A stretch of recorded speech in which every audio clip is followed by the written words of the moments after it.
Bon, on va démarrer du coup. D'abord, bonjour à tous. Merci d'être venus. Ça nous fait plaisir qu'il y ait dans cette salle des gens d'horizons un petit peu différents, savoir des gens qui ont peut-être plus, parmi vous, des gens qui ont peut-être plus l'habitude de venir dans les cyberbases, et des étudiants. Donc on est content que vous soyez venus et en nombre. Et donc aujourd'hui on va parler d'Internet. Alors Internet, je vais commencer par un poncif, on l'utilise tous au quotidien. Mais on ne sait pas forcément comment il fonctionne au niveau réseau. Alors on sait l'utiliser, mais on ne sait pas forcément comment il fonctionne. Qui fait fonctionner Internet, qui le dirige, et pourquoi est-ce qu'Internet c'est drôlement différent du téléphone ou des réseaux, d'autres réseaux de médias. Donc on vous propose, donc, c'est l'association Rhizome dont je suis membre, avec donc l'équipe des cyberbases. Donc on vous propose aujourd'hui 2 conférences. Donc d'abord une conférence qui va vous être présentée par Benjamin Bayard, président de la fédération French Data Network et du fournisseur d'accès Internet French Data Network, donc, qui est un fournisseur d'accès Internet associatif, la fédération étant un regroupement de fournisseurs d'accès Internet associatifs. Donc Benjamin va vous expliquer comment fonctionne Internet, voilà. Et ensuite, on aura une présentation plus courte, faite par Pierrick, donc, qui est derrière, Pierrick, président de l'association Rhizome, du projet Rhizome, donc fournisseur d'accès Internet associatif, sur Compiègne plus particulièrement. Donc je laisse tout de suite la parole à Benjamin Bayard, qui va vous expliquer comment fonctionne Internet. Bonjour. Alors je vais essayer de ne pas être ébloui par la chose, je vais mettre la lumière en haut. Alors je me suis tenu au titre qu'on avait mis sur le programme, même si ce que je vais vous raconter va être assez... on va en partie bien coller avec le titre, et puis en partie s'en éloigner un petit peu. On va parler de comment fonctionne Internet, mais je sais pas je vois bien qu'il y a des étudiants dans la pièce. Il y a quelle proportion d'élèves ingénieurs là-dedans? Bon. Alors pour vous, si vous voulez apprendre quelque chose sur le routage, sur IP, sur BGP, sur OSPF, c'est pas le bon moment. Je suis pas venu pour ça. Je vais pas vous parler de comment ça marche techniquement. Eux, ça les intéresserait, mais dans ce cas-là, ça on le fera à l'UTC avec un amphi, des ordinateurs pour faire des TP, etc. Je vais plutôt essayer de vous parler de comment ça marche, de manière à ce que vous ayez en tête des idées les moins fausses possibles. Je pense que parmi vous, à peu près personne ne sait comment fonctionne le système d'injection d'une voiture moderne. Ça ne vous empêche pas d'utiliser une voiture en sachant ce que c'est, et si on essaye de vous faire prendre une poêle à frire pour une voiture, ça ne marchera pas. Et bien, j'aimerais arriver à peu près à ce niveau-là sur Internet, que vous ayez des idées claires sur un certain nombre de sujets concernant son fonctionnement.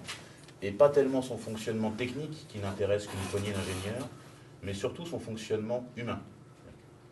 Comment ça marche avec les gens? Qu'est-ce que les gens en font? Qu'est-ce qui fait que ça fonctionne?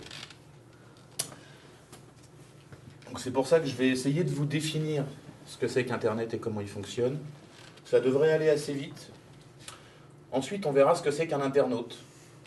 Savoir si c'est une maladie, si c'est contagieux, comment ça s'attrape, est-ce qu'il faut mettre des préservatifs, tout ça. Et en fait, une fois qu'on aura vu ces 2 éléments-là, qui sont pour moi les 2 éléments structurants, comprendre ce que c'est que le réseau Internet et comprendre ce que c'est qu'un utilisateur d'Internet. C'est-à-dire que là-dedans, vous allez probablement apprendre 2 ou 3 trucs sur ce que vous faites tous les jours et dont vous n'avez pas conscience. Après, on parlera des enjeux politiques et des conclusions que ça impose. C'est-à-dire que Internet est essentiellement une question politique, beaucoup plus qu'une question technique. Et puis après, je vous redonnerai 2-3 mots sur la fédération FDN dont Jocelyn vient de parler, pour que Pierrick puisse vous présenter ce que fait Rhizome sur Compiègne. Bien. Définir Internet. Alors c'est super simple, j'ai pris la définition officielle. L'autorité de régulation des télécoms m'a demandé, il y a presque 2 ans de ça, de venir participer à une discussion avec eux. Et une des premières questions qu'ils m'ont posées, c'est quelle est la définition d'Internet? Qu'est-ce que c'est pour moi Internet? Et donc la réponse officielle, c'est que Internet est le réseau public adressé par le protocole IP, composé des 40 000 opérateurs interconnectés, respectant les allocations de ressources rares de l'IANA et mettant en œuvre les protocoles applicatifs définis par l'IETF. Limpide? Non. Alors, je ne sais pas si ça peut vous aider que je décrypte les acronymes. IP, c'est Internet Protocol, ça ne va pas vous aider. L'IANA, c'est l'Internet Allocated Numbers Association, ça ne va pas vous aider non plus. Et l'IETF, c'est l'Internet Engineering Task Force, ça ne va pas vous aider. Donc ça, c'est à peu près la définition qu'on peut faire la plus limpide pour un juriste. Pour les gens normaux, ça ne marche pas. Alors, si vous avez en tête cette image-là, c'est-à-dire qu'Internet, c'est un gros réseau central, sur lequel il y a d'un côté les gens qui font du contenu, Facebook, Twitter, Google, etc. Et que de l'autre côté, vous avez des PME plus ou moins locales, genre Orange, qui est une toute petite PME locale à la France, ou Free, ou AT&T, qui est l'équivalent d'Orange aux États-Unis, qui fournissent des accès aux gens. Si vous avez cette vision-là, elle est parfaitement, totalement, entièrement fausse. Ça ne fonctionne pas du tout comme ça. C'est-à-dire que si vous croyez que le réseau est divisé en deux, avec d'un côté des gens qui fournissent du contenu, de l'autre côté des gens qui vendent de l'accès aux particuliers, cette vision est fausse. Le réseau ne fonctionne pas comme ça. Si je veux vous le résumer en un dessin, ça ressemble plus à ça. C'est-à-dire qu'en fait, chaque acteur de ce système-là, et vous noterez que je ne les ai pas nommés sur ce dessin-là, chaque acteur de ce système-là fabrique un petit bout de réseau. Ce petit bout de réseau fonctionne tout seul. C'est-à-dire que si j'enlève tout le reste, si j'éteins tout le reste et que je garde juste ce réseau-là fonctionne. C'est-à-dire que les utilisateurs qui sont sur ce réseau-là, et uniquement sur ce réseau-là, peuvent échanger des emails entre eux. Si sur le réseau en question, il y a un site web qui est hébergé, les utilisateurs peuvent aller voir ce site web, même si tout le reste d'Internet est éteint. D'accord ? Ça, c'est quelque chose d'assez important à comprendre.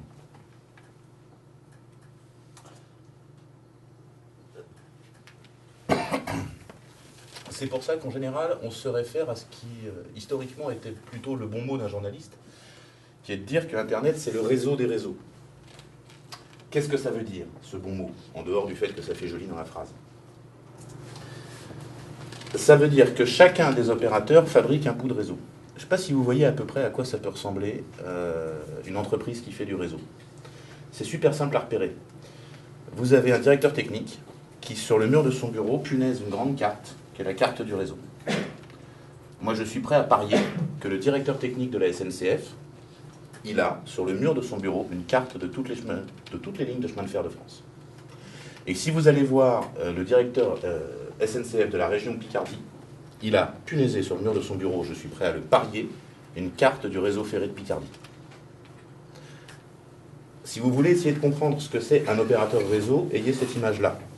C'est une structure où il y a un chef de la technique qui a punaisé au mur de son bureau la carte de son réseau. Internet est l'interconnexion de plusieurs dizaines de milliers de réseaux. Tous ces réseaux, chacun isolément, fonctionnent. Exactement comme le réseau ferré européen est l'interconnexion de tous les réseaux ferrés nationaux. Cette image-là est beaucoup moins fausse. Il n'y a pas un réseau ferré principal où il y a un grand chef qui décide de tout et puis ensuite chacun se raccorde dessus avec l'autorisation du grand chef. Ça ne marche pas comme ça. Chacun est maître chez soi. Une des conséquences de cette chose-là, c'est que ça se comporte comme un invertébré. Il n'y a pas d'épine dorsale centrale. Si vous avez cette idée en tête que Internet c'est un réseau à très haut débit au niveau mondial, auquel vous êtes raccordé avec une petite ligne misérable à base d'ADSL ou pour les plus mal lotis à base de bas débit, c'est faux. En fait, votre accès Internet, quand il est allumé, il rend le réseau plus grand. C'est très perturbant comme idée. Quand vous allumez votre accès Internet, le réseau Internet est plus grand. Quand vous éteignez votre accès Internet, le réseau Internet est plus petit. Vous fabriquez, en allumant ce modem chez vous, un bout du réseau.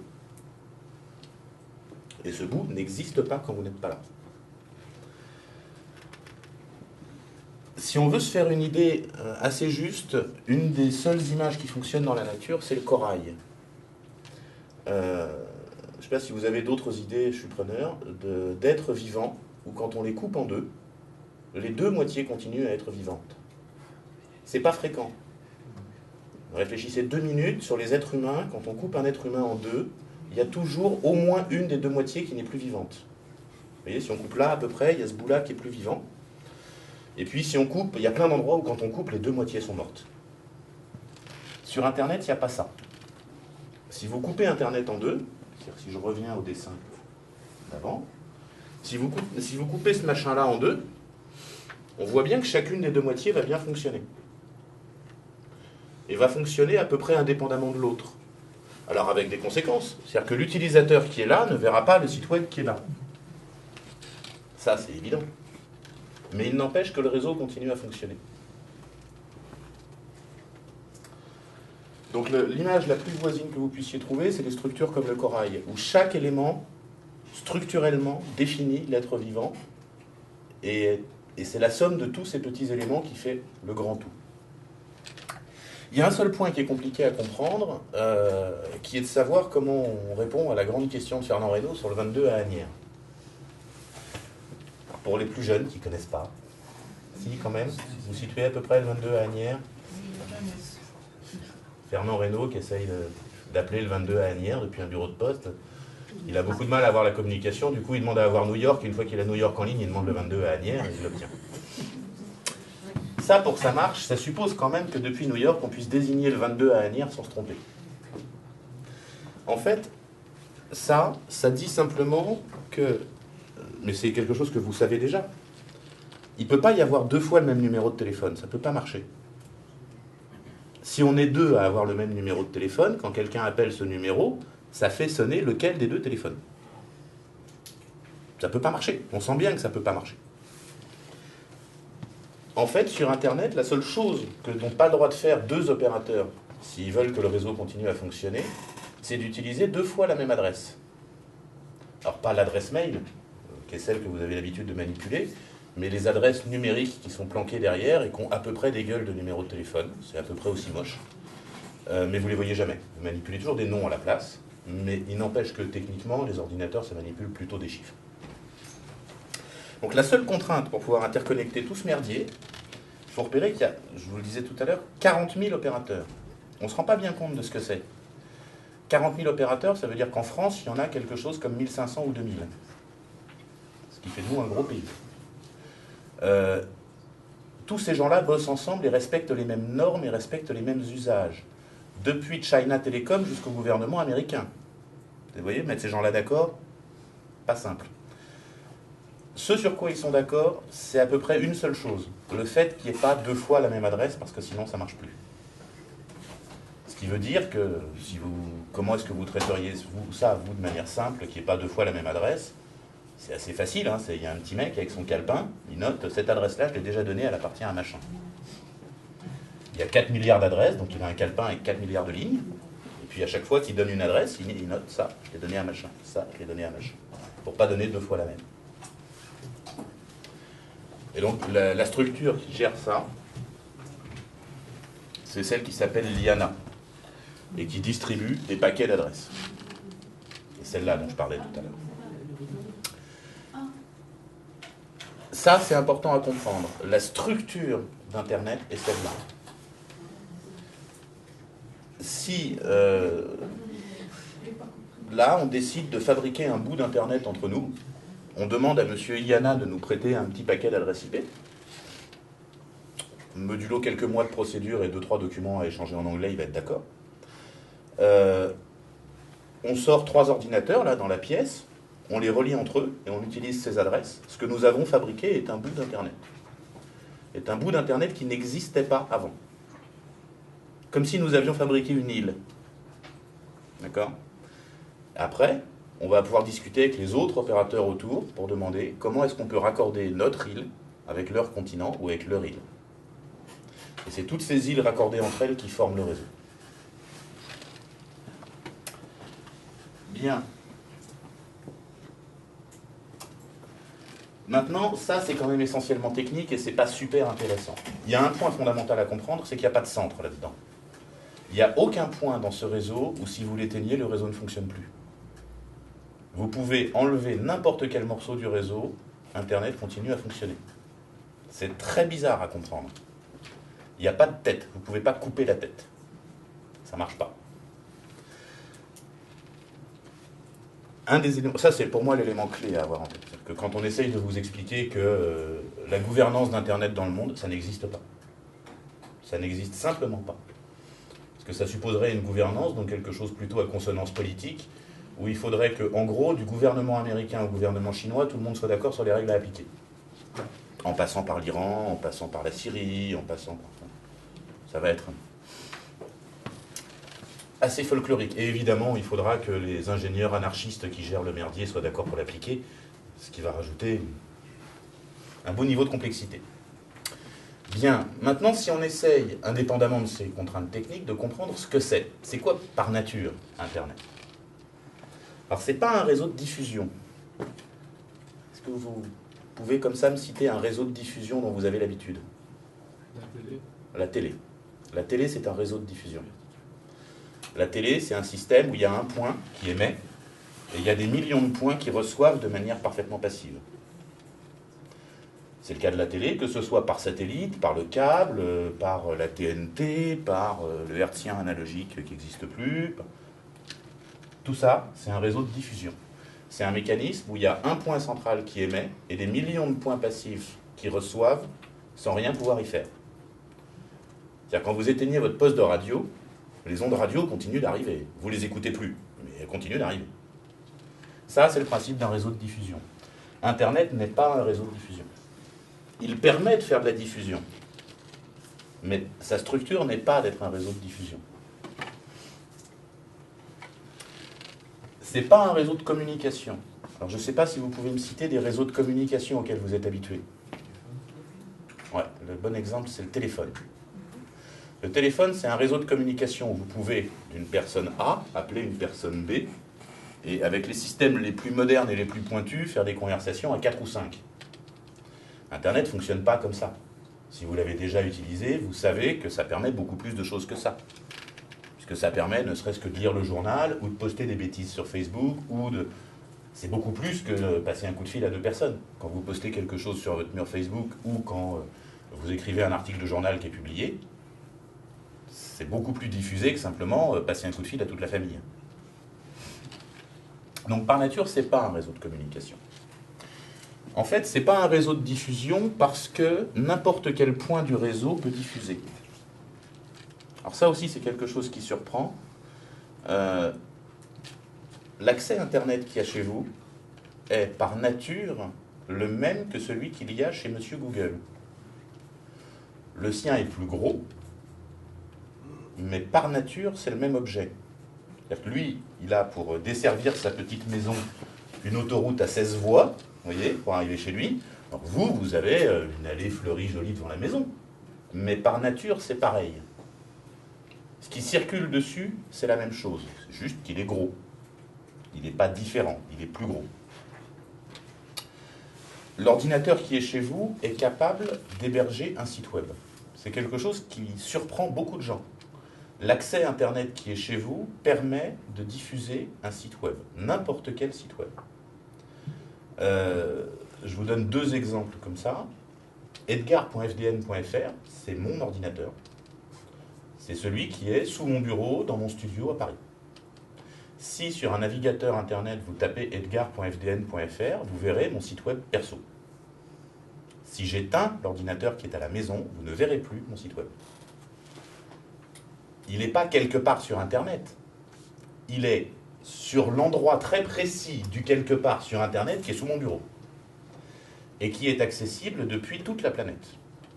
C'est-à-dire n'importe qui sur Terre, dans n'importe quel pays, tape dans n'importe quel navigateur edgar.fdn.fr, il tombe sur l'ordinateur qui est sous mon bureau, qui lui renvoie des pages web. C'est bien par nature la même chose que ce que vous obtenez en faisant wawawa.google.fr. Tout accès à Internet permet de diffuser. C'est en ça que ce n'est pas un réseau de diffusion. Votre télévision ne permet pas de diffuser. Si vous pouviez émettre l'équivalent de TF1 depuis chez vous, ça commencerait à ressembler un petit peu.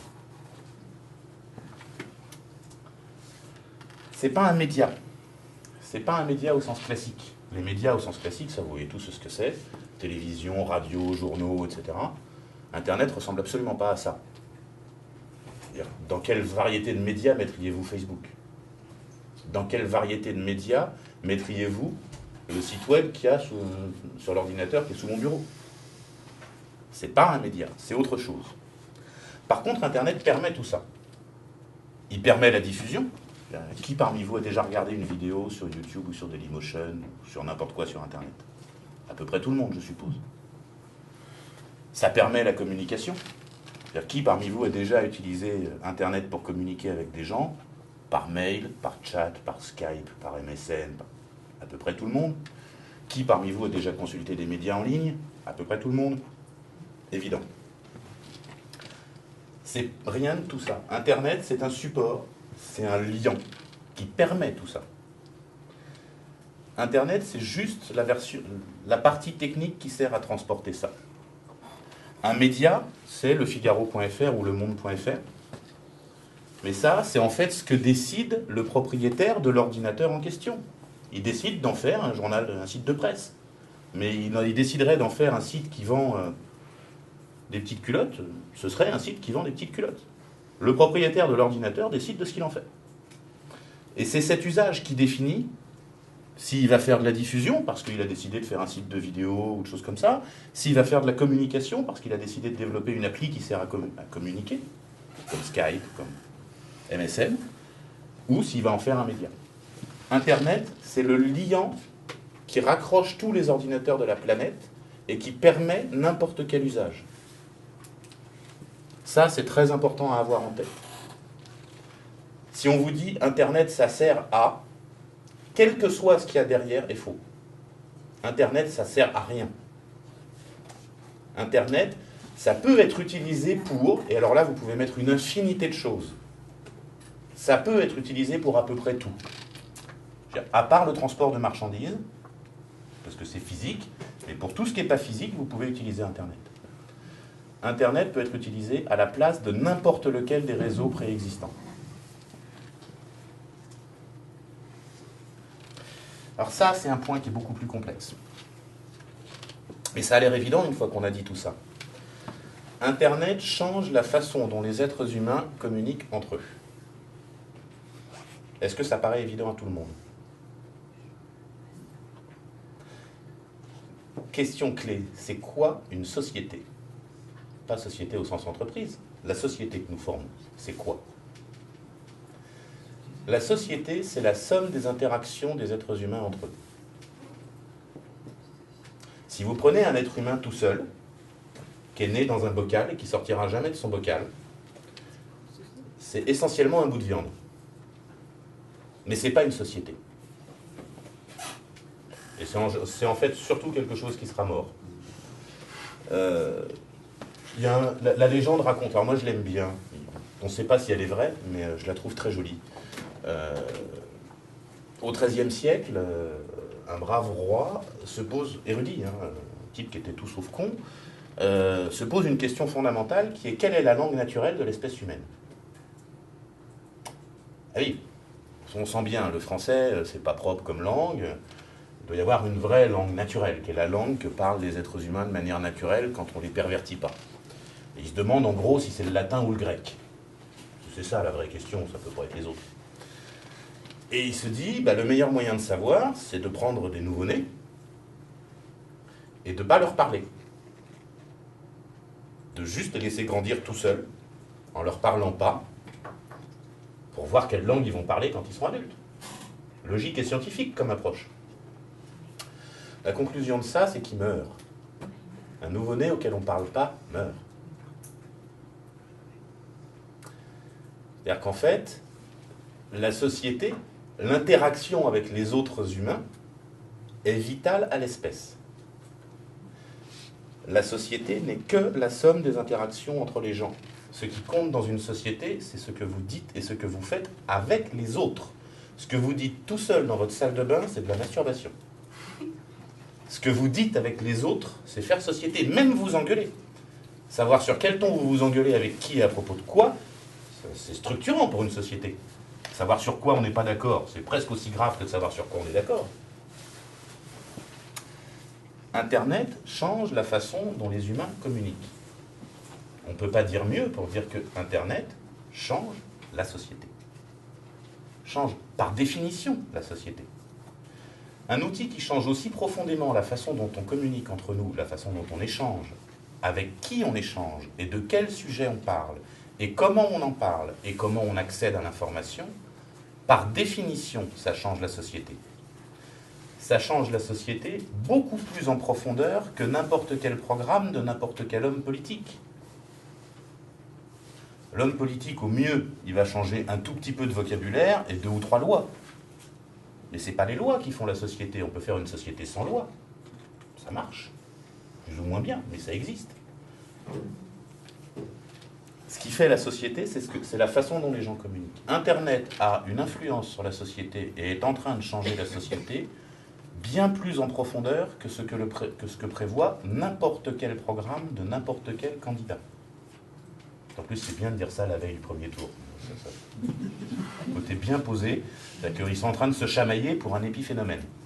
C'est la question centrale du changement de la société au XXIe siècle n'est pas la leur. La question centrale du changement de société au XXIe siècle, c'est Internet. Les petites chamailleries de nos politiques, c'est pour rigoler.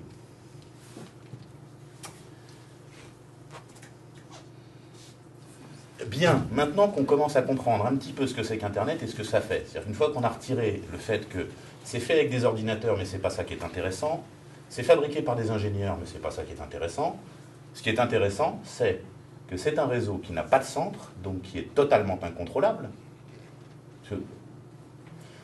Ça, c'est un truc super simple, si vous avez envie de réfléchir sur plein de sujets. Quand vous vous demandez qui maîtrise quelque chose, c'est super simple. Celui qui maîtrise, c'est celui qui peut détruire. Facile. C'est ma voiture parce que je peux la détruire. Et que personne ne me dira rien si je la casse. Je maîtrise quelque chose si je peux le détruire. Personne ne peut détruire Internet. Donc, personne ne le maîtrise. Une fois qu'on a vu que les questions étaient en fait essentiellement politiques, alors pas politique au sens PS versus UMP, hein, c'est pas le sujet. Politique au sens vie de la cité. C'est Internet qui restructure la façon dont les gens communiquent, donc la façon dont on définit la vie dans une société d'humains à un moment donné. Maintenant, essayons de comprendre ce que c'est qu'un internaute. Alors ça, je l'ai entendu un jour que j'étais à l'Assemblée nationale, en train de suivre des débats idiots de nos politiques, et où il y a un brave député, je ne dénoncerai pas, qui a dit « Rendez-vous compte, sur Internet, n'importe qui peut dire n'importe quoi ». Ça lui paraissait très grave. Ça lui paraissait être un drame à peu près aussi effroyable que les gens qui mangent les enfants. C'est juste la définition de la liberté d'expression, ça. N'importe qui peut dire n'importe quoi. C'est la définition de la liberté d'expression. En fait, chacun peut dire ce qu'il veut. Et puis en répondre après dans la loi, ça c'est pas un problème. C'est-à-dire que si on dit les choses mal, on se fera engueuler, on ira en prison, mais on peut a priori dire ce qu'on veut. Essayons de comprendre ce que c'est qu'un internaute, parce que cette évolution-là, c'est-à-dire la façon dont l'internaute croît, depuis le bébé internaute, qui est à peu près là, jusqu'à l'internaute assez ancien, qui est par là, l'utilisateur d'Internet change dans le temps.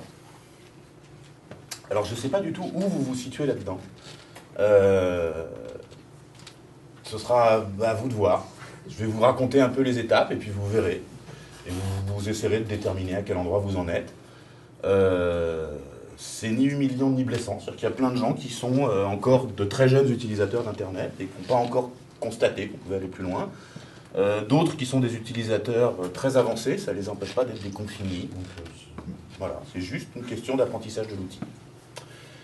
Donc quand il apparaît, quand il naît, le bébé internaute, alors il peut être très vieux, hein, mais il vient d'arriver sur Internet. Il se situe dans une de ces deux catégories-là. Il joue à acheteur et à Kikoulol. Alors Kikoulol, je ne sais pas, est-ce qu'il y a des gens dans la salle qui ne voient pas à quoi ça correspond? D'accord. Alors ça, c'est une référence, je pense que tous les jeunes connaissent. En fait, tous les gamins, quand ils discutent sur MSN, ils mettent... Alors, LOL, ça veut dire mort de rire, sauf que c'est en anglais. Et ils mettent LOL dans toutes les phrases. Mais presque comme une ponctuation, vous voyez. Vous voyez comment à Marseille, on utilise putain. Vous voyez, comme virgule entre deux propositions, on met putingue. Bon, ben pareil, les gamins, ils mettent LOL. Mais sur un truc pas drôle, je vais faire caca, lol. Ouais.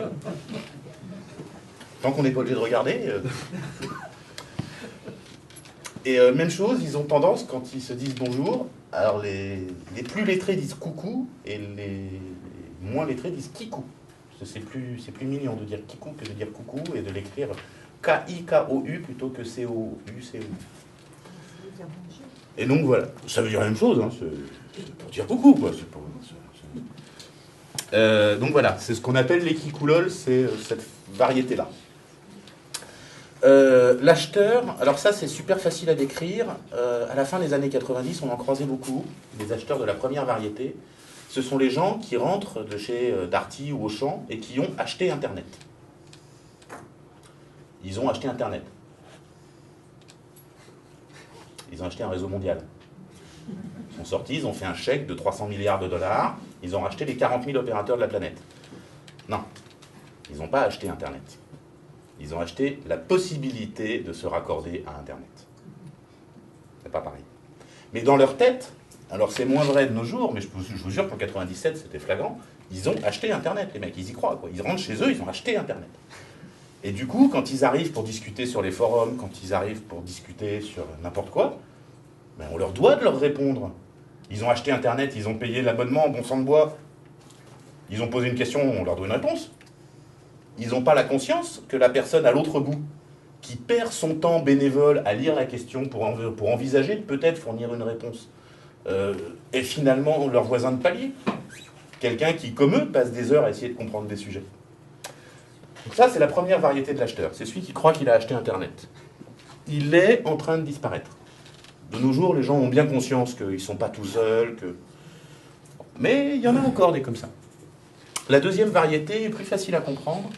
La deuxième variété d'acheteurs, ce sont ceux qui utilisent Internet pour faire exactement la même chose qu'avant, mais sauf qu'en plus, il faut acheter un ordinateur. Vous voyez, l'exemple type, c'est pour acheter un billet de train. Ma grand-mère, quand elle voulait acheter un billet de train, elle sortait de chez elle, puis elle allait à la gare, puis elle demandait au mec derrière le guichet un billet de train, puis elle avait son billet de train en échange de quelques sous. Ça marche très bien sur Internet. Alors l'avantage immense, c'est que vous n'avez plus besoin de parler au mec à la gare. Donc ça vous évite de vous déplacer, de faire la queue, d'être de mauvaise humeur parce que vous avez fait la queue, etc. Par contre, il faut acheter un ordinateur.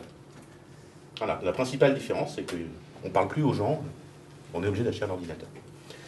Ça, ce sont tous les gens qui, en fait, déportent sur Internet ce qu'ils auraient fait de toute façon, mais simplement, ils le font sans lever le cul de leur chaise.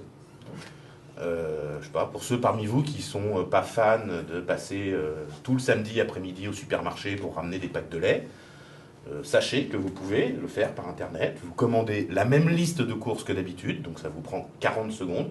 La première fois, ça prend 3h30, il faut faire la putain de liste. Mais une fois que la liste est faite, 40 secondes, vous dites la même chose que la dernière fois, livré à telle adresse, tel jour, telle heure. Un vrai bonheur.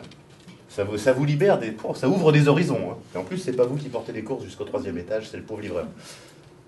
Donc voilà, ça, c'est ce que j'appelle les acheteurs. Wow, essayez de pas tomber. Ces gens-là sont absolument pas utilisateurs d'Internet. Alors le Kikoulol se reconnaît, pour vous aider à situer, il envoie des PowerPoint avec des trucs drôles ou graveleux, avec des photos de chats qui se cassent la gueule, des blagues soit potaches, soit de corps de garde, selon la génération. Et en fait, il passe ses journées à ça. Et vu la quantité qu'il vous en envoie, a priori, il ne doit rien d'autre avoir à faire dans la vie. Donc ces deux-là sont assez peu internautes. Le mot Kikoulol qui vient des ados qui discutent entre eux sont beaucoup plus internautes, pour le coup. Ils n'en ont pas l'air, ils ont l'air de faire des gamineries et des cochonneries, mais ils sont plutôt par là. Ils sont au moins là. Donc ça, c'est l'acheteur et le Kikoulol, ce sont les deux portes d'entrée. Le Kikoulol, c'est la porte d'entrée standard pour les gens qui ont 15-16 ans et qui découvrent Internet en 2008. Vous voyez, l'ordre de grandeur, c'est ça. Ils commencent par ça. Ensuite, il y a une phase qui correspond à ce que j'appelle le lecteur. Alors, le lecteur, ça correspond à un vrai changement parce que c'est la première des étapes qui n'existe pas avant Internet, ou qui existe peu. Dans les phases avancées, l'acheteur, une fois qu'il a repéré qu'il pouvait acheter ses billets de train, qu'il pouvait acheter ses livres, qu'il pouvait acheter ses DVD, qu'il pouvait acheter sa télévision, qu'il pouvait acheter sa machine à laver, vous imaginez pas le bonheur de ne pas aller acheter la machine à laver chez Darty. Le temps qu'on gagne. C'est la même, hein, livrée par les mêmes gens. À un moment, il se rend compte que plutôt que d'aller acheter le journal, il peut lire son journal, le même journal que d'habitude. Et alors là, vous mettez ce que vous voulez comme journal. Hein. C'est Modes et Travaux, Le Monde, Le Figaro, Libé, ce que vous voulez. Il peut lire le même journal que d'habitude en ligne. En général, les gens s'en rendent compte suite à un événement quelconque, du genre, il n'y avait pas le journal dans le kiosque à journaux de d'habitude. Ça, c'est le moment où on passe de l'étape acheteur à l'étape lecteur. C'est-à-dire qu'on se met à lire en ligne les mêmes informations qu'on aurait lues d'habitude en dehors. C'est ce qui permet de suivre son émission préférée de télévision pendant qu'on est en vacances, en la regardant sur Internet, sans avoir à se préoccuper de savoir où est-ce qu'il y a une télé. En général, c'est à ce moment-là qu'on se met à faire quelque chose qu'on ne ferait pas spontanément. Qui parmi vous achète de manière régulière plusieurs quotidiens différents? Les gens ne font pas ça. Vous achetez pas chez votre marchand de journaux Le Figaro et Le Monde et Libé et l'Huma et Minute. Non, vous en achetez un. Éventuellement parce qu'il y a exceptionnellement un titre super intéressant dans un des titres qui n'est pas votre titre habituel, peut-être une fois tous les 5 ans vous en achetez un autre que celui d'habitude. Sur Internet, c'est beaucoup plus fréquent. Vous voyez passer une info disant tiens, tel article. Puis vous allez le lire et vous vous fichez complètement de savoir si c'est sur Libé, sur Le Figaro. Vous allez lire l'article. En fait, vous vous mettez à lire des sources d'informations beaucoup plus diversifiées que vous ne l'auriez fait de manière spontanée. Personne parmi vous ne s'emmerde à regarder plusieurs journaux télévisés du soir pour comparer la ligne éditoriale de France 2 avec celle de TF1. On n'a pas que ça à foutre, quoi. Enfin, faut être sérieux dans la vie, on a autre chose à faire. Et bien il se trouve que sur Internet, vous le faites. C'est-à-dire que vous croiserez très régulièrement mélanger des informations de beaucoup plus de sources que dans la vie de tous les jours. Vous vous retrouvez à faire un travail beaucoup plus complexe d'analyse de l'information parce que vous êtes obligé d'avoir plusieurs grilles de lecture. Donc ça, c'est une étape dont la version la plus évoluée, c'est quelqu'un qui, parce qu'il vient de lire un article très critique dans Le Figaro sur tel sujet, va se dire, ouais, enfin, Le Figaro, c'est quand même un truc partisan, c'est de droite. Je vais regarder ce que raconte sur le même sujet Libé, l'équivalent de gauche, autant partisan. Mais s'ils disent tous les deux la même chose, on va se dire que ça doit être à peu près cohérent, puis s'ils disent tous les deux bien le contraire l'un de l'autre, c'est qu'ils doivent avoir tous les deux tort. Et donc quand on se met à avoir cette approche-là, on est un lecteur assez avancé sur Internet. Le concept existait avant Internet, il y a des gens qui font ça. Il y a des gens qui, tous les jours, lisent 6, 7, 8 quotidiens différents, en faisant le tri, et en surveillant, et en se disant, tiens, ça c'est pas vrai, ça et ça, ils disent le contraire, donc il doit y avoir un loup, etc. Et c'est ce que font les journalistes, c'est ce que font les chroniqueurs, les analystes politiques, c'est pas ce que fait tout un chacun. Et en fait, vous vous retrouvez assez rapidement, en tant qu'internaute, à faire ça spontanément. Quand vous tombez sur un article qui vous semble trop partisan, à vous dire, que disent les opposants? Que disent les gens qui sont d'un autre avis pour essayer de trouver un avis moyen et de vous situer? Donc ça, c'est ce que j'appelle le lecteur. Ensuite, il vient le moment... Alors ça, c'est facile à trouver, le râleur. C'est super simple. Vous allez sur n'importe quel site de presse grand public. Donc je vous recommande lefigaro.fr. Il est pour ça édifiant. Allez lire les commentaires. Essayez sur Libé, ça marche pareil. En fait, moi j'aime bien comparer ça avec une des attitudes qu'avait ma grand-mère quand elle regardait le journal télévisé et que le monsieur dans le journal lui disait quelque chose qui ne lui plaisait pas. Elle l'engueulait. Je suis formel. Il lui a jamais répondu. C'est exactement la même attitude. Le râleur, c'est quelqu'un qui vient de lire l'article, qui ne l'a pas forcément lu en entier, qui ne l'a pas forcément compris, mais qui tient absolument à dire qu'il n'est pas content, qui tient à le dire tout en majuscule et si possible avec 6 points d'exclamation. Ça, c'est le râleur. À peu près tout son message tient en pas content, et en général avec pas ou peu d'arguments. Il va asséner 2 ou 3 vérités qui lui semblent fondamentales et évidentes, généralement avec des phrases mal construites, qui fait que pour quelqu'un qui n'est pas dans sa tête, c'est peu compréhensible. Ça, c'est le râleur. Vous moquez pas, on est tous passés par là. Je pense que si on me ressortait les tout premiers commentaires que j'ai publiés sur Internet, j'aurais juste bien honte. Ça, c'est le râleur. Alors, on peut le reconnaître à différents éléments. Il publie des commentaires, il ne lit pas les commentaires des autres. Donc, il ne se rend pas compte qu'il est le 78e à dire pas content avec 5 points d'exclamation. En général, le pourquoi il n'est pas content, quand il l'explique dans son commentaire, est sans rapport avec l'article. Et est sans rapport avec les commentaires qui ont été postés avant. Donc de ça, vous en trouvez partout, des râleurs. Sur tous les sites très grand public, c'est classique des débutants. Et puis, on ne peut pas exclure, normalement, le râleur, à un moment, par mégarde, se met à lire ce que les autres ont écrit. En fait, ça ne peut pas se passer sur les sites de presse grand public, parce que sur les sites de presse grand public, l'article, il va rester à la une pendant quelques heures, et donc il va recevoir 50 ou 60 commentaires pendant les quelques heures où il est à la une, et puis après vous changez de sujet. Donc vous revenez jamais sur le même article. Vous n'allez pas 5 jours de suite relire 5 fois le même article. Les gens normaux ne font pas comme ça. Donc en fait, le râleur ne peut pas apprendre comme ça. Il va apprendre quand il va se retrouver sur un endroit plus stable, typiquement sur un forum de discussion. Parce qu'il va commencer sa diatribe contre n'importe quoi. Pas content à cause des chats du voisin, pas content, il y a un pénible qui s'est garé à ma place, n'importe quoi.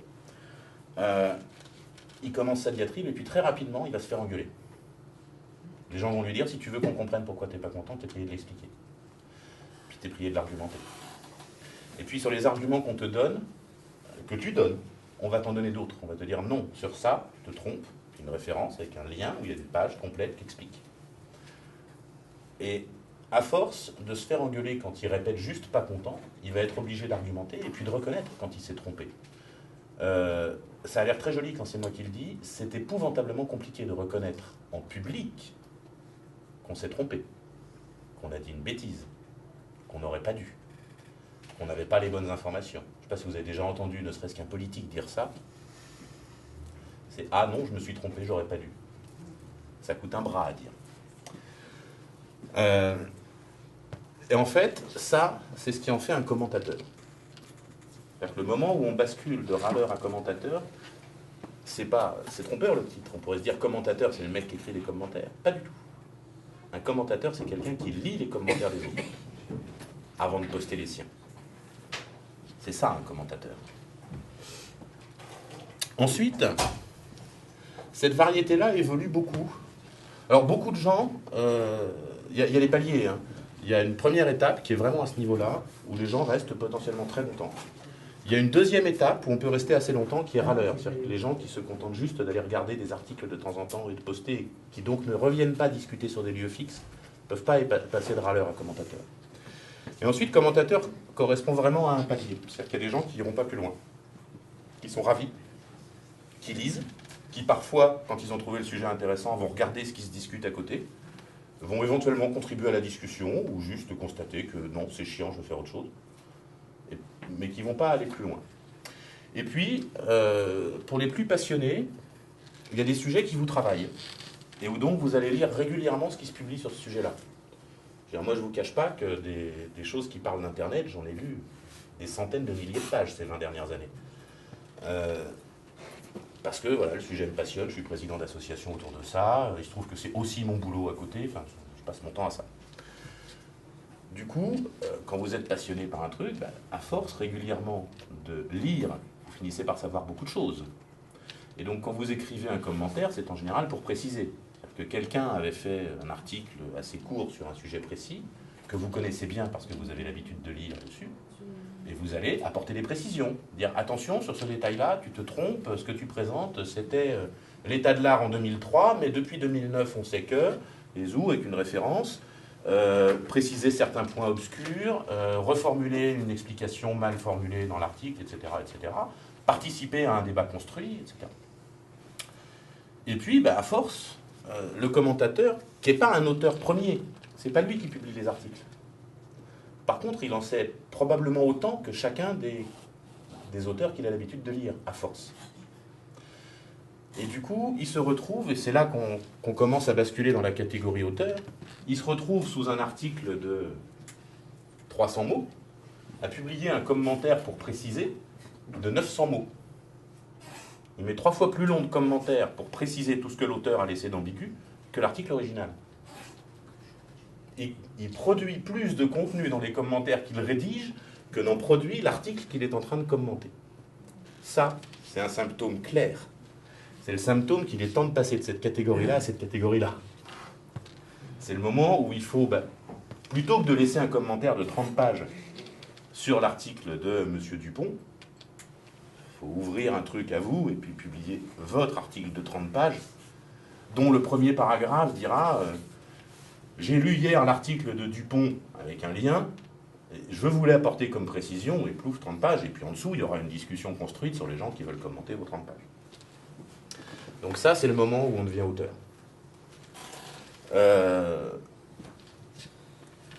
Franchement, je n'ai pas encore assez de recul pour vous dire si tout le monde a vocation à devenir auteur sur Internet. Je ne sais pas, j'en sais rien. Je soupçonne que oui, mais je ne saurais pas le prouver.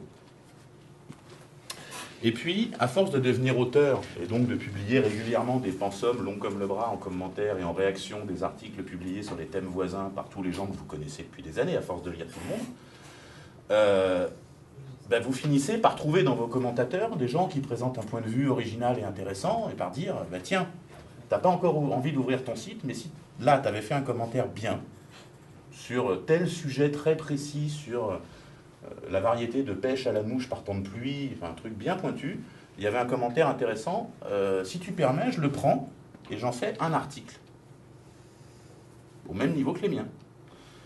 Et où en fait on se retrouve assez vite, quand on joue à ça, à devenir animateur d'un réseau. C'est-à-dire où on est la personne qui permet aux différents commentateurs d'interagir entre eux, de faire société entre eux dans les commentaires de vos billets. Si vous voulez vous faire une idée de ce que c'est que ça, pour ceux d'entre vous qui ne suivent pas encore le blog de Maître Eolas, je vous recommande d'aller y faire un tour. Et vous verrez que souvent, il y a des articles sur son blog qui sont assez courts, alors la majorité sont très longs, mais il y en a quelques-uns qui sont assez courts, et qui sont en fait des prétextes, pour qu'en dessous, tout un groupe de commentateurs qui sont des habitués, et qui sont les mêmes depuis des années, qui donc se connaissent, etc., puissent échanger sur le sujet. Et vous avez toute une société de gens qui ont l'habitude de venir échanger sur ce lieu de discussion précis, et d'apporter de l'information et de la perspective à ce qu'ils racontent.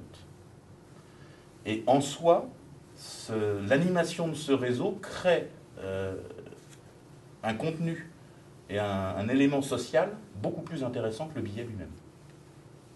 C'est bien ça qui fait société. Donc voilà, un internaute, ça ressemble à ça comme bestiole.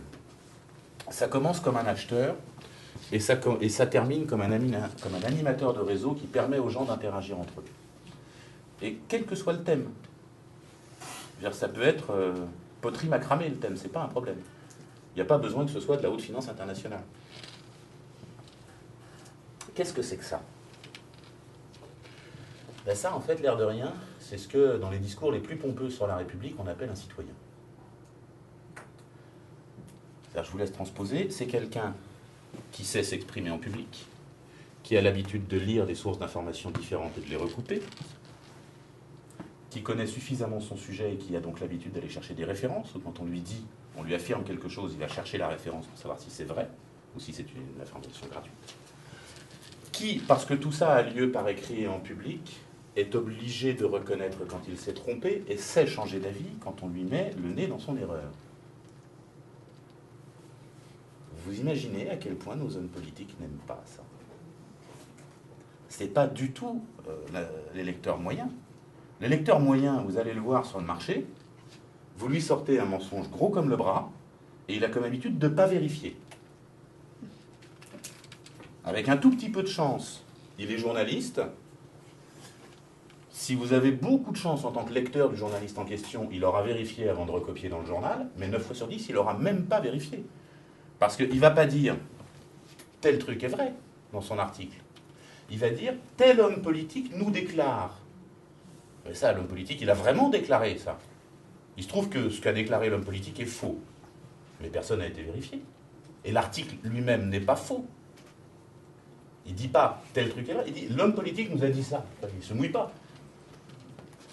Et donc, l'internaute moyen qui d'habitude, alors chez les plus jeunes, moi quand j'ai commencé sur Internet, c'était les informaticiens qui discutaient entre eux et on parlait de sujets techniques. On parlait de comment ça fonctionne un ordinateur, de comment on écrit un programme, de comment ça se démonte. Et oui, mais il n'empêche qu'on a l'habitude du débat public, on a l'habitude de la contradiction, on a l'habitude de chercher les sources d'informations vérifiables, et on a l'habitude de reconnaître quand on s'est trompé. C'est que ça fait des gens qui sont redoutables parmi les citoyens. Ça fait des variétés de citoyens éclairés et qui débattent, et qui savent débattre en public. Et donc l'homme politique qui se retrouve avec un gamin, en général, ça c'est une scène qui est toujours désopilante. Vous imaginez le gamin 16-17 ans, confiant en lui comme on l'est à 16 ou 17 ans, donc qui bredouille, etc., qui va s'adresser à son député sur un marché pour lui dire « Ah, mais la loi machin, c'est pas bien », et alors quel que soit le sujet. Vous imaginez la réponse du politique, enfumé, zou, 2 phrases bien arrondies, hop, je t'ai embrouillé, suivant. Le gamin, il note. Pour peu qu'il ait l'habitude d'être sur Internet et qu'il ait l'habitude de faire autre chose que d'y regarder des vidéos de chats qui se cassent la gueule, ben il note. Le politique m'a répondu ça. Et du coup, il va vérifier. Il va vérifier. Est-ce que c'est contraire à la Constitution? Est-ce que c'est contraire à l'Europe? Est-ce que c'est l'Europe qui nous a imposé de... Forcément, il faut être certain. 8 jours après, le même gamin ira faire chier le même député sur le même marché. Bien, dis donc, tu m'as raconté des cracks. Vous m'avez dit que... Et alors j'ai vérifié, c'est pas vrai. Ça, la première fois, on a l'impression que le gamin s'est fait rouler dans la farine, on se dit, c'est à désespérer. Puis la deuxième fois, on se dit, non, finalement, c'est plutôt pas mal. On a essayé de le rouler dans la farine et il ne s'est pas laissé faire. Ça, c'est un des effets d'Internet. C'est l'effet, en fait, que tout le monde espère de l'école. Qu'on apprenne aux gens à être des esprits critiques. Il se trouve que l'école le produit peu. En fait, si vous voulez comprendre ce qu'Internet est en train de faire sur la société, le meilleur moyen, c'est de le comparer avec ce que l'imprimerie a fait sur la société. Je ne sais pas si vous situez bien ce qu'a fait l'imprimerie dans l'histoire. En fait, l'imprimerie, c'est la brique qui est apparue et qui permet la renaissance, qui permet la croissance des connaissances scientifiques, qui permet la philosophie et les Lumières, qui est la source des révolutions démocratiques en Europe autour du XVIIIe siècle. Vous ne pouvez pas séparer la sortie du Moyen-Âge de l'apparition de l'imprimerie au XVe siècle. L'imprimerie a... Alors après, attention, il y a des choses sur lesquelles il ne faut pas se tromper. Il n'y avait pas un Moyen-Âge stable et inchangé, comme ça depuis l'origine des temps. Et puis, un mec qui a soudain une illumination géniale, qui fabrique l'imprimerie dans son garage en 1445, et où dès 1446, toute l'Europe se met en marche. Non, ça ne marche pas comme ça. La société essayait d'évoluer, parce qu'une société évolue toujours, et était bloquée. Était bloquée parce que pas moyen de diffuser le savoir, pas moyen d'échanger les connaissances, pas moyen de propager les connaissances et les savoirs assez vite et assez massivement. Toujours, quand il y a un point de blocage dans un système d'évolution, il finit par apparaître une solution. Pas une invention. En fait, dans l'imprimerie, M. Gutenberg, il n'a presque rien inventé. Le fait d'imprimer avec de l'encre et du papier, on savait le faire depuis très longtemps, on imprimait des gravures. C'est-à-dire que quand on voulait imprimer un texte, eh bien, on gravait le texte sur une planche de bois, puis on imprimait avec la planche de bois. Donc, ce qu'a inventé Gutenberg, c'est même pas le caractère réutilisable. On peut comme ça coller les caractères pour faire un texte. Ça existait déjà en bois. Ou ça existait déjà en Corée sous forme de caractères en argile. Ce sont vraiment quelques tout petits détails. C'est la technique exacte permettant de fondre les caractères avec des moules en acier, les caractères en plomb, plus le bon alliage de plomb, etc. Donc c'est vraiment quelques petits détails. Par contre, ça a pris. ça a pris immédiatement. La technique s'est répandue très très vite, parce que ça faisait très longtemps que les sociétés humaines avaient besoin de communiquer, plus de communiquer par écrit.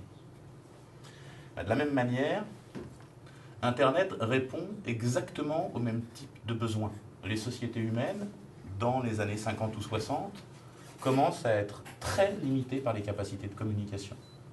Le meilleur exemple, alors là pour le coup c'est les étudiants qui vont s'en rendre compte, c'est de comprendre comment fonctionne la recherche.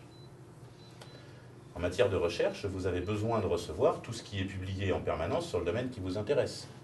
Avez-vous une idée du nombre de revues de recherche scientifique publiées dans le monde? Des revues qui sont des mensuels ou des trimestriels, il doit y en avoir 5 ou 6 000. 5 ou 6 000. Et à chaque fois, ça vous publie l'équivalent de Paris Match en épaisseur. Hein. Par mois. Vous avez une idée de la taille de la bibliothèque qu'il faut pour stocker ça? Vous avez une idée du fait qu'il n'y aura qu'un seul exemplaire de chaque journal dans la bibliothèque. Pour peu que vous ayez 3 chercheurs qui bossent sur le même sujet, ce qui est quand même classique hein, quand on bosse en équipe, eh ben, ils ne pourront pas avoir tous les 3 l'article en même temps. Il faudra faire des photocopies. Alors, je rappelle, c'est illégal, hein, c'est interdit. Et oui, c'est du piratage, figurez-vous. Donc, pourquoi Internet apparaît d'abord dans les milieux universitaires et dans les milieux de la recherche? Mais simplement parce qu'il y a ce besoin-là. Vous avez des dizaines de milliers de chercheurs qui bossent sur des milliers de sujets dans des centaines et des milliers d'universités dans le monde, et il faut que toute cette information circule. Et donc Internet répond bien à une pression qui est qu'il faut que chacun puisse publier du contenu, il y en a besoin. Et pourquoi Internet prend aussi vite? Parce que l'air de rien, l'imprimerie inventée en 1445, c'est pas répandu en 20 ans.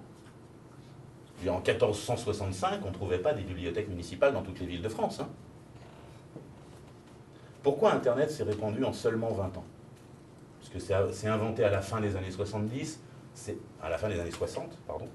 C'est à peu près stable techniquement au début des années 80. La notion d'adresse mail, par exemple, doit être à peu près inchangée depuis 1986. Et en 2000, c'est déjà très répandu dans le grand public. En à peine 20 ans.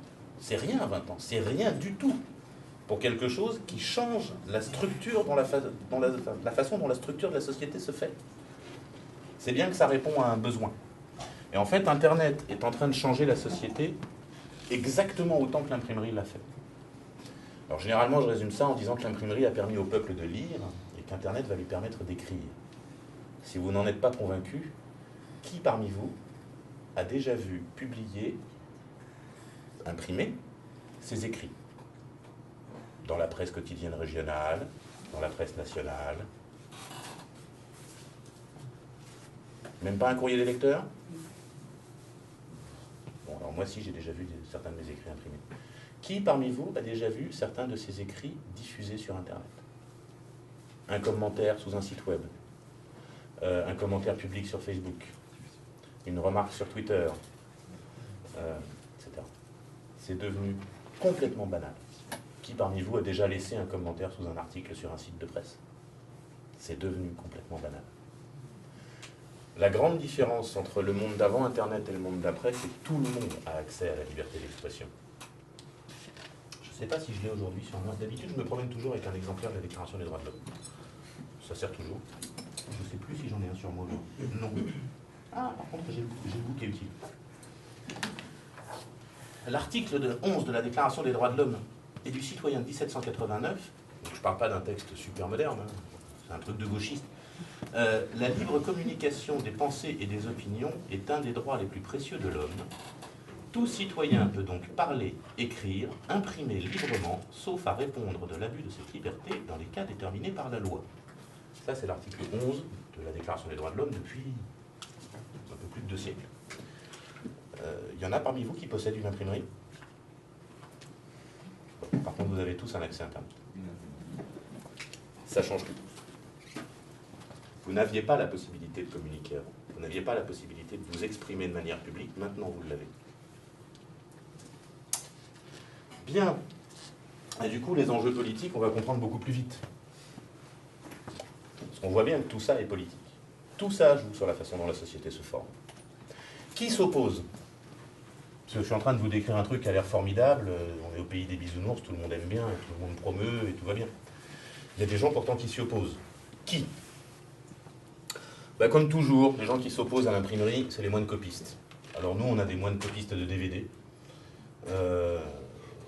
qui ont très peur de perdre tous les bénéfices de leur industrie, qui consistait à graver à la main dans des ateliers la nuit, des DVD octet par octet pour mettre des films dessus. Ils vivaient très bien de la vente de ces DVD. Il se trouve qu'il n'y en a plus besoin. Et que, ben, comme toute industrie qui produit quelque chose de devenu inutile, ils ont du mouron à se faire. Ils se font beaucoup de mouron. Il y a les porte-paroles. Ah oui. Moi, l'exemple que j'aime le mieux, c'est les journalistes. Alors, il faut qu'on s'entende, pas les vrais journalistes. C'est-à-dire que les grands reporters de terrain qui vont chercher des informations pour nous expliquer comment se passe bien ou mal la guerre en Syrie, alors là, Internet, pas Internet, c'est pareil. Il y a besoin de gens qui vont chercher l'information. Les vrais journalistes qui font du travail d'enquête, qui n'est pas forcément de terrain, qui consiste à trouver les 5 sources d'informations, les recouper, vérifier à quel moment quelqu'un ment, vérifier à quel moment il ment pour couvrir autre chose et trouver ce qu'il couvre. Ce qui est tout le travail d'investigation des journalistes. Ces gens-là, petit 1, ils adorent Internet. Ils s'y opposent pas et ils n'ont rien à craindre. Leur boulot n'est pas remis en cause. Par contre, l'éditorialiste à la noix, qui n'a rien d'autre à me vendre toutes les semaines dans l'Express que sa petite opinion personnelle, parce qu'il vend une opinion, qui est la sienne, qui est tout à fait respectable, mais n'importe qui a une opinion. Et finalement, avec l'accès aux bons outils, n'importe qui peut exprimer son opinion. Et il n'y a pas de raison que son opinion à lui soit vraiment beaucoup plus intéressante que mon opinion à moi ou votre opinion à vous. Et si on se met à tous pouvoir l'exprimer, savoir qui aura le plus de lecteurs, savoir qui sera le plus écouté, et laquelle de ces opinions sera la plus influente, ben c'est pas forcément ce qu'on croit. Et donc ces gens-là n'aiment pas du tout Internet. Alors vous les repérerez facilement, c'est tous les éditorialistes qui n'ont rien d'autre à vendre que leur opinion. L'exemple type, c'est Christophe Barbier. Il n'a rien d'autre à vendre que son opinion. Les syndicalistes, pour le moment, c'est pas encore fait, mais ça va venir. Ils n'aiment pas non plus. Ben oui, en fait, c'est tous les gens qui font profession de s'exprimer à ma place. Qui ont besoin que je les élise pour qu'ils aillent me représenter, pour parler à ma place et en mon nom.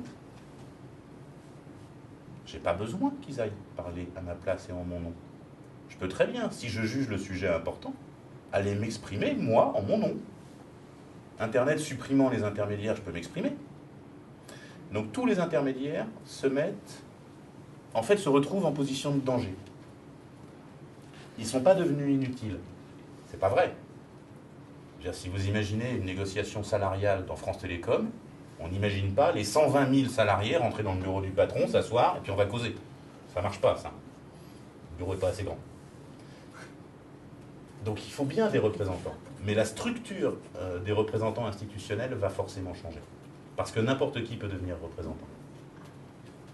Et donc, on n'est plus représentant syndical de père en fils par adoubement, parce que le grand patron du syndicat a dit que ce serait toi mon successeur. Ça ne marche plus comme ça. Ça va fonctionner forcément différemment. Pas forcément mieux, pas forcément moins bien, mais pas pareil. Et donc les gens qui sont les puissants dans un système n'aiment pas quand le système change. Donc en fait, tous les représentants, tous les intermédiaires, tous les gens qui portent la parole se retrouvent déstabilisés par un système où on peut prendre la parole tout seul. En fait, le monde à plat, c'est une des façons dont on peut comprendre le sujet. Si vous voulez comprendre le monde de la télévision, c'est très simple. La télévision, c'est extrêmement vertical. En haut de la pyramide, les gens qui ont accès à la parole. En bas de la pyramide, les moutons qui consomment la parole. Je vous informe, vous êtes en bas. Et moi aussi. Hein. J'ai pu parler en tout dans ma vie 25 minutes à la télé. Déjà pas mal. Tout en haut de la pyramide, eh bien, la personne qui parle le plus à la télévision, avec la plus grosse audience, qui est donc C'est qui, le haut de la pyramide? Ben non. Non. La personne qui parle le plus à la télévision, c'est le présentateur du JT de 20h de TF1. Le haut de la pyramide dans la société française, c'est le présentateur du JT de 20h de TF1. Oui, hein, ça fait pas envie. Mais c'est ça, la société de la télévision. La société de l'imprimerie est subtilement différente. Si vous regardez, il n'y a que quelques chaînes de télévision très diffusées. Alors que des sources de livres, des sources de journaux, il y en a beaucoup plus. Donc la société de l'imprimerie est moins pyramidale. Il y a plus de sources de pouvoir en haut. Mais il y a quand même les quelques centaines ou quelques milliers de personnes qui ont accès à la capacité d'écrire et d'être publiées, et puis les millions qui lisent. On est encore assez vertical. Sur Internet, par contre, la société est totalement à plat. Tout le monde peut écrire, tout le monde peut lire. Qu'est-ce qui fait qu'un écrit a de l'importance? Eh bien, étonnamment, pas le nom de son auteur. C'est le nombre de ses lecteurs qui va créer l'importance du message. C'est-à-dire qu'on revient sur un tissu, sur une formation de tissu social qui est beaucoup plus normale. C'est parce qu'un message est beaucoup lu, parce qu'il est beaucoup répété, qu'on voit qu'il a du poids dans la société. Ça crée une structure à plat, que les intermédiaires ont en horreur parce que ça les remet en question. Il va falloir qu'ils se réadaptent à un système totalement différent, où on n'est pas a priori éligible ou élu, où il faut prouver tout le temps, où il faut mériter tout le temps. C'est pour ça qu'il y a la tentation du CSA. Le CSA, vous situez tous, le Conseil supérieur de l'audiovisuel. La seule légitimité qu'a le CSA dans le monde de la télévision, c'est lié au fait qu'il y a une rareté des fréquences. On ne peut pas émettre 3 millions de chaînes de télé en France. Par contre, on peut héberger en France 3 millions de sites web, sans l'ombre d'une difficulté. Sachant qu'il y a 28 millions d'accès Internet, et que sur un accès Internet, en se donnant un tout petit peu d'effort, on peut héberger jusqu'à 5 ou 600 sites web. Alors voyons, 23 millions x 600, on est 1 milliard. Donc on peut héberger en France sans difficulté, sans investissement, hein, je ne parle pas de sortir du pognon. On peut héberger en France des milliards de sites web sans le moindre investissement. Juste avec l'existant, là, ce que tout le monde a chez lui. Qu'est-ce que vous voulez réguler là-dedans? Effectivement, quand on peut émettre que 15 chaînes de télé, faire en sorte qu'il y ait une répartition des temps de parole en période politique, qu'il n'y ait pas n'importe quoi comme programme, qu'il n'y ait pas de porno à midi pour que les gamins ne tombent pas dessus, qu'il n'y ait pas... Logique tout ça. Sur 1 milliard de sites web, qu'est-ce que vous voulez réguler? Par définition, tout est possible. Si quelqu'un a quelque chose à dire et qu'il veut du temps de parole, c'est facile, il allume son ordinateur et il parle. Il verra bien s'il y a des gens pour l'écouter. Il n'y a rien à réguler là-dedans. Cependant, il y a une tentation très forte de mettre Internet sous la coupe du CSA pour essayer de le ramener sur un modèle éditorial plus habituel, où on peut appeler le directeur de la direction, le directeur de la rédaction, pour lui dire enlevez-moi cet article, faites taire tel journaliste, non, la une, c'était pas une bonne idée, faudrait changer, etc. Donc ça, c'est une des tentations très fortes.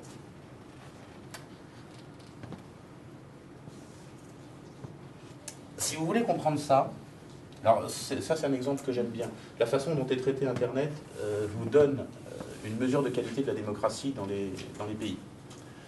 Dans les années 60, quand on voulait savoir de quelle qualité démocratique était un pays, on faisait un truc très simple, on regardait ce qu'ils faisaient avec les journalistes. Est-ce qu'ils les tuent? Est-ce qu'ils les mettent en prison? Est-ce qu'ils les laissent parler? Est-ce qu'ils les laissent publier? Est-ce qu'ils les laissent écrire? Aujourd'hui, si vous voulez comprendre, c'est super simple. Vous regardez comment ils traitent Internet. Il y a un exemple que j'aime bien donner, c'est la position américaine, parce qu'elle a l'avantage de respecter les 3 unités habituelles du théâtre. Dans le temps, très proche, on va avoir une unité de temps, on a une seule personne, un seul pays. Donc on s'y retrouve, on a les unités standards, tout est bien cadré. Alors, de quoi on parle? On parle de la position des États-Unis. En Chine, début 2010, il y a, je ne sais pas si vous vous souvenez, la presse en avait parlé un petit peu, des bisbilles entre Google et le gouvernement chinois. Google a pour habitude de bloquer C'est-à-dire que quand il y a une décision de justice qui dit telle page ne doit pas être présentée par le moteur de recherche, alors Google enlève le résultat des réponses possibles et met à la place de ce résultat-là la décision de justice qui l'interdit. Ça, c'est ce que Google fait depuis toujours avec tous les pays du monde. Le gouvernement chinois veut que Google, au lieu de bloquer sur décision de justice, filtre.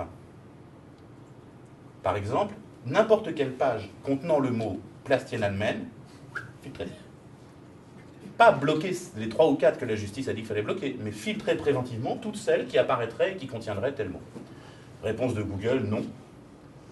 C'est de la censure, ça ne fonctionne pas comme ça. Et ils essaient d'expliquer que la Chine est un état de droit, il faut appliquer la loi, on veut une décision de vos tribunaux pour appliquer ça. Bon, donc ça c'est le contexte, bisbille entre Google et le gouvernement chinois début 2010.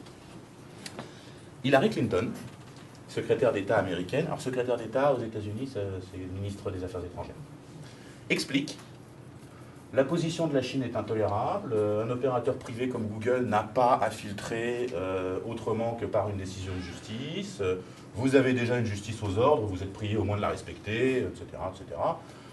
Donc on sort son petit calepin, puis on dit ok, les États-Unis sont des défenseurs de la liberté d'expression sur Internet. Bon, ça colle, la liberté d'expression, premier amendement, enfin, chez eux, ça a l'air d'être historiquement assez ancré depuis plusieurs siècles, donc on note. Les États-Unis sont des défenseurs de la liberté d'expression sur Internet, ils souhaitent que la justice s'applique, mais seulement la justice. Bon. Octobre 2010, donc c'est la même année, hein, un peu plus tard dans l'année.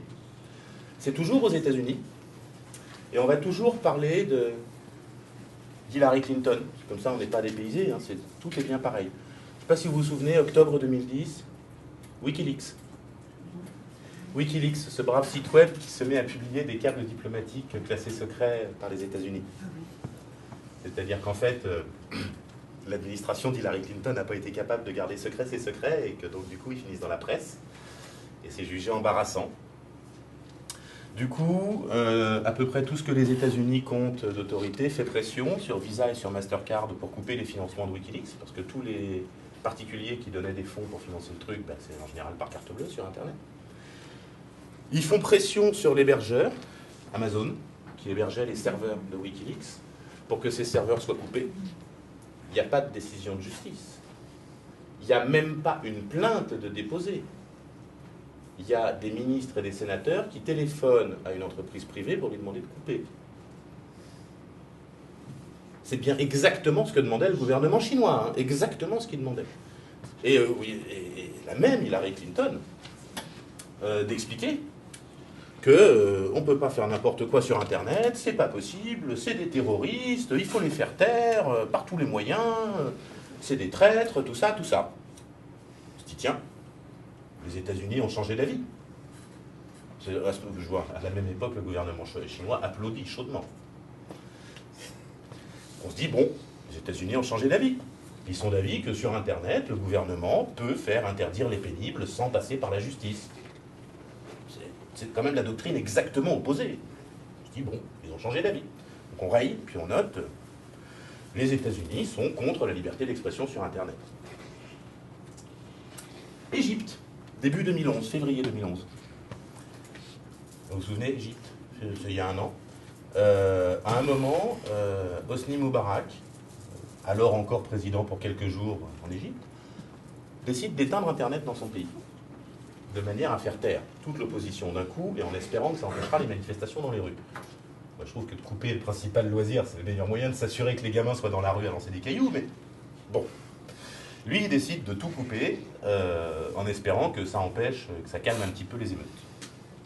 La même Hillary Clinton. C'est là que c'est drôle.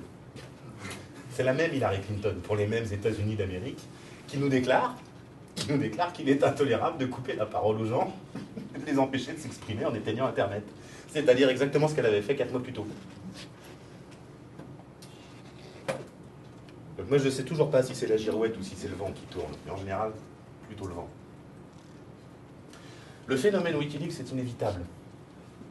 N'importe qui peut publier sur Internet. N'importe lequel de vos accès Internet peut devenir un site web avec moins de 10 minutes de travail de quelqu'un qui sait faire. C'est un tout petit peu de configuration sur votre ordinateur et sur la bidule box, et c'est réglé. Donc, si vous avez reçu sous le manteau des documents confidentiels montrant que votre patron fait des choses illégales et que vous avez décidé de les publier, bah déjà, les publiez pas chez vous, hein, on va vous retrouver facilement et votre patron va vous virer. Passez-les donc à quelqu'un que vous passez, en qui vous avez confiance, qui lui les publiera de chez lui et qui n'est pas salarié de la boîte, protégé. Comment vous voulez empêcher ça? Comment vous voulez empêcher que les gens parlent? C'est ça le phénomène Wikileaks. Et c'est inévitable. Les gouvernements peuvent s'y opposer avec leurs petits bras musclés, mais à part à éteindre le réseau Internet, ils n'y arriveront pas. Or, éteindre le réseau Internet, à cause de ce que je vous expliquais sur les 40 000 opérateurs avant, ça ne marchera pas. Au mieux, vous en aurez éteint 3 ou 4. En Égypte, ça pouvait fonctionner parce qu'en Égypte, il y avait 4 opérateurs. Faire taire 4 entreprises, c'est super simple. En France, il y en a 2000. Dans l'eau, il y a des emmerdeurs comme nous, des associations. Allez donner des ordres à une association qui n'a pas d'actionnaire. Parce que Orange, c'est facile de donner des ordres, l'État détient 25%. SFR, c'est facile de donner des ordres. C'est l'État qui donne les autorisations pour tout un tas de choses. Comment vous voulez donner des ordres à une association? Le seul moyen, c'est de mettre le président en prison. Et ça, en France, pour le moment, il faut encore une décision de justice pour ça. Ça ne se fait pas en 10 minutes. Et en général, quand vous mettez le président d'une association en prison, vous avez des centaines d'adhérents qui deviennent des militants qui en plus disposent d'un martyr. Donc c'est le plus mauvais moyen. Bien. Du coup, c'est quoi la conclusion? C'est celle à laquelle on s'attend depuis tout à l'heure. C'est qu'Internet est en train de modeler la société du 21e siècle comme l'imprimerie a modelé celle du 15e. Ça, c'est un point clé. Internet fait changer la société. Pas pour des raisons techniques. Ce n'est pas une question de technique. C'est lié à la façon dont les gens communiquent entre eux, aux structures sociales qui apparaissent beaucoup plus à plat, beaucoup moins pyramidales, parce que tout le monde peut s'exprimer, etc. Ça, c'est le point central à comprendre. Si vous voulez comprendre comment fonctionne Internet, la question principale, c'est de comprendre cette structure à plat. Il n'y a pas de hiérarchie. Bien, du coup, maintenant, je peux vous dire de quoi je venais vous parler. Au nom de quoi? Moi, je suis président de la fédération FDN. Alors, la fédération FDN, c'est un truc récent. Le plus facile à comprendre, c'est ce que c'est que FDN. FDN, French Data Network, en bon français dans le texte. C'est une association qui est fournisseur d'accès Internet depuis avril 92. Nous sommes le plus vieux fournisseur d'accès Internet de France. Orange a commencé vers 95. Vous voyez, des gamins. 95 ou 97, je ne sais plus. Enfin, des gamins. Ça a toujours été une association en 1901. Ça n'a pas de but à faire du profit. C'est géré par des bénévoles. C'est-à-dire que je suis là sur mon temps libre. Et que si on n'était pas samedi, je serais au bureau. FDN n'est pas mon travail, ça l'a jamais été. Il se trouve que l'association FDN devenait assez imposante, on a maintenant presque 400 adhérents, et c'est beaucoup, c'est-à-dire que je ne connais plus les noms de tous les adhérents, alors que je suis président de l'association depuis 14 ans. Ça m'emmerde de ne pas connaître les noms de mes adhérents. Et donc on a décidé d'ouvrir le jeu et de faire une fédération qui regroupe des associations. Donc FDN, historiquement, c'était une association, ça propose des services. On héberge quelques pages web pour ceux de nos adhérents qui n'ont pas envie de laisser leur ordinateur allumé tout le temps. On gère des boîtes mail pour ceux de nos adhérents qui n'ont pas envie de les gérer eux-mêmes. Mais ceux qui ont envie de les gérer eux-mêmes, on les aide, on leur file des coups de main sur comment ça s'installe. Vous ne savez sûrement pas, on n'explique plus ça aux gens. Mon adresse mail, c'est bayarbé@edgar.fdn.fr. Comme vous savez depuis tout à l'heure, edgar.fdn.fr, c'est mon ordinateur. Bayarbé, c'est mon nom d'utilisateur sur l'ordinateur. Une adresse mail, c'est toujours construit comme ça. C'est le nom d'utilisateur, le nom de la machine. Sur la machine de wanadoo.fr, il y a 30 millions d'abonnés. C'est ridicule. Vous laissez votre courrier poste restante chez Orange. Et vous avez confiance. Vous espérez qu'ils ne vont pas regarder. Donc voilà, ça c'est ce que fait FDN. Et donc, à force d'être un peu grand, on a décidé de pousser l'initiative, d'expliquer, d'aller voir les jeunes plutôt, un peu partout, de leur dire, voilà, vous pouvez fabriquer un fournisseur d'accès Internet, c'est pas dur, ça prend un peu de temps, ça prend un peu de volonté, pour peu que vous soyez plutôt informaticien dans l'âme, c'est rigolo. Non, je sais pas, Jocelyn? Si, rigolo. Ça permet de faire plein de trucs. Ça permet d'aller foutre les doigts dans les rouages de la société à plein d'endroits. Ça permet d'aller emmerder les politiques sur plein de sujets. C'est très rigolo. Et donc, on a lancé cette initiative mi-2009, mi-2010. On a lancé l'initiative d'essaimer, de créer plus de fournisseurs d'accès associatif. Mi-2011, la fédération a été créée, donc à peine un an après, avec 7 membres fondateurs, qui sont Aquilenet, qui est sur Bordeaux, francilien.net, qui est en Ile-de-France, donc nous, les historiques dans l'histoire, qui avons des abonnés dans la France entière, Illico, qui est en Corrèze, Lorraine Data Network, qui est autour de Nancy, Sam Wireless, qui couvre le village de Sam, dans les Hautes-Pyrénées. Ça, c'est rigolo comme histoire. C'est un village dans lequel il n'y a pas d'ADSL. Et donc, du coup, ils ont couvert en Wi-Fi. Ils ont mis des bornes Wi-Fi pour faire du réseau chez tout le monde. Et puis, ils font une liaison en Wi-Fi vers le hameau d'à côté, où il y a de l'ADSL. Et FDN fournit 5 lignes ADSL à cet endroit-là. Et ce sont ces 5 lignes qui servent à couvrir tout le village de Sam. Il y a 130 abonnés, je crois, à Sam Wireless. Depuis 1 an et demi, il y a de l'ADSL dans le hameau.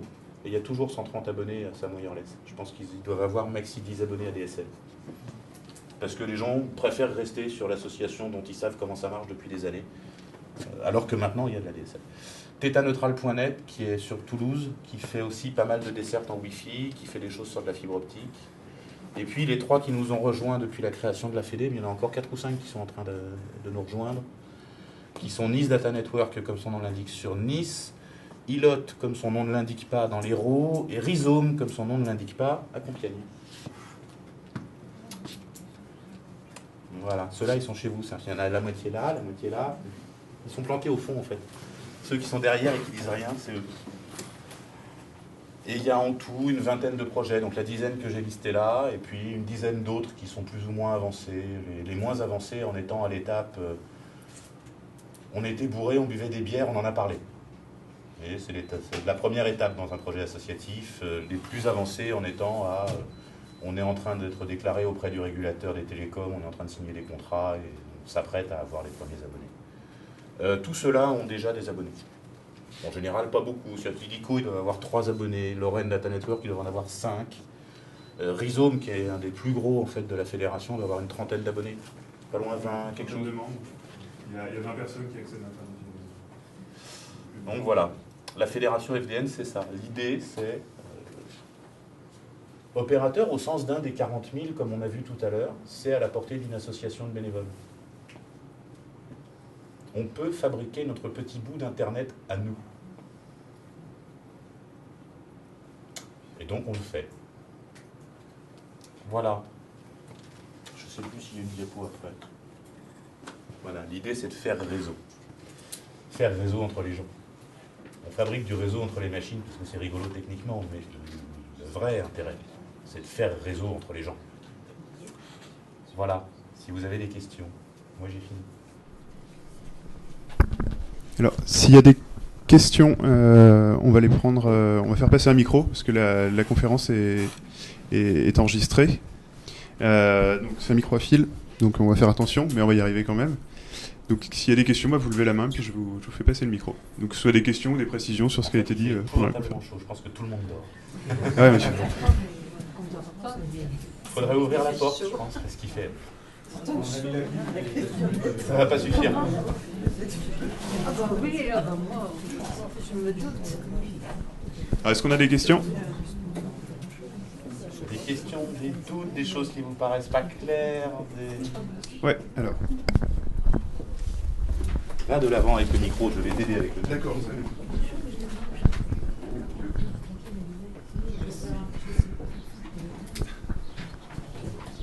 Ça fait du réseau aussi. C'est ça, on fait du réseau avec des fils, des anouilles. Il y a une très belle théorisation sur les spaghettis et les réseaux. Alors je pose ma question. Donc ma question, c'est un sujet un peu récent à propos de la censure. Donc on parle beaucoup de Deep Packet Inspection. Ouais. Donc l'idée, c'est que les principaux opérateurs essaieraient de regarder ce que passe sur leur réseau et grâce à ça pourraient filtrer les contenus que l'État leur imposerait d'enlever du réseau. Je voudrais Parce savoir... que c'est le machin qui siffle à côté, mais c'est très désagréable. Ah, si, si. Ça n'a rien à voir avec les solos, maintenant. D'accord. Ah, une alarme de voiture. Bon, c'est pas grave. Et donc ce que je voulais savoir, voilà, est-ce que vous pensez que ça va... Enfin, est-ce que ce serait possible techniquement, premièrement? Et si jamais c'était appliqué, est-ce qu'il y aurait moyen de l'éviter facilement pour les utilisateurs qui sont un petit peu avancés et au final savoir si la population va s'autoréguler et arriver à contourner ce problème? Pour traduire tout ça en bon français, pour les gens qui ne sont pas élèves ingénieurs, il y a un certain nombre d'équipements en matière de réseau qui permettent d'analyser exactement les messages qui sont échangés. Ça permet par exemple, dans le réseau, de lire ce qui circule et de prendre une décision en fonction de ce qu'on a lu. Exactement comme si... On va essayer de prendre moins d'alarme. D'accord. Pour essayer d'avoir moins le bruit de l'alarme que dans le micro d'ambiance. Donc, l'idée dans du Deep Packet Inspection, ce sont des techniques qui permettent d'analyser ce qui circule sur le réseau pour modifier le réseau en fonction de ce qu'il transporte. C'est en soi très profondément malsain. C'est comme si la Poste tenait compte de ce que vous écrivez dans votre lettre pour décider de comment elle va la transporter. Inacceptable. Le principe étant posé, petit 1, ces appareils existent. Petit 2, ils fonctionnent très bien. Petit 3, la France est un des pays leaders dans le monde sur le sujet. C'est nous qui avons équipé la Libye de Kadhafi en système qui permettait d'écouter la totalité de sa population sur Internet.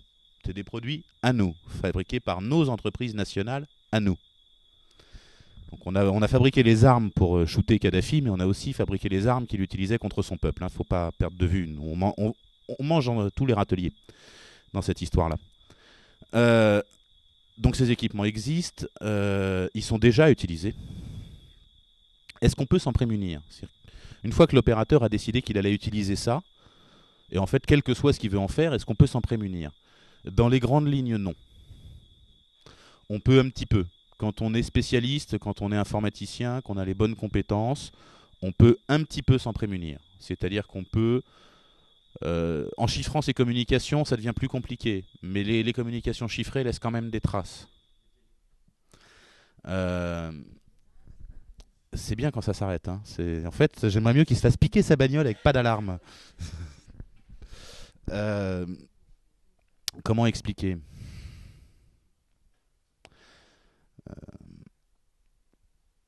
Chaque communication a une forme qui lui est caractéristique. Il n'y a pas besoin de la lire pour savoir ce que c'est. Tu identifies l'immense majorité de ton courrier sans l'ouvrir. Tu vois l'enveloppe et tu vois la police de caractère pour mettre l'adresse et tu fais « Ah, ça c'est ma banque. Ah, ça c'est machin. Ah, ça c'est ma facture de téléphone. » La lettre est plus ou moins épaisse. Tu fais « Ah, c'est un courrier de relance de ceci. » ou « Ah, c'est mon relevé de compte. » Tu n'as même pas besoin de l'ouvrir pour savoir ce qu'il y a dedans. Il y a des formes très particulières que tu sais reconnaître. Et donc de la même manière, ces systèmes de filtrage de contenu et d'interception des contenus sur les réseaux, qui relèvent du système d'espionnage, hein, je veux dire, c'est vendu comme étant des armes de guerre, ça devrait être vendu comme étant des armes de guerre, ça relève des systèmes d'espionnage, sont capables, même sur des contenus complètement opaques, qui ont été entièrement chiffrés et sécurisés, de reconnaître la forme du trafic, de reconnaître la tête qu'il a à l'extérieur et de dire ça a l'air d'être, et 99 fois sur 100, ils ont bon. C'est une communication audio, c'est une communication vidéo, c'est la diffusion d'un film, c'est un échange en peer-to-peer. Et ils savent identifier de manière assez fine. C'est un jeu en ligne. Très caractéristique comme forme de communication réseau, les jeux en ligne. Donc, il y a des vraies questions là-dessus, et en gros, non, on ne peut pas s'en prémunir. Quelques vrais spécialistes très pointus, mais pour le coup, même pas l'informaticien moyen, il faut aller beaucoup plus au-delà, peuvent complètement s'en prémunir. Mais c'est vraiment assez complexe. Et quand la liberté d'expression devient réservée à une élite ayant des compétences techniques extrêmement pointues, il y a un vrai problème dans le pays qui n'est pas un problème technique. C'est-à-dire que ça doit être interdit, ces choses-là.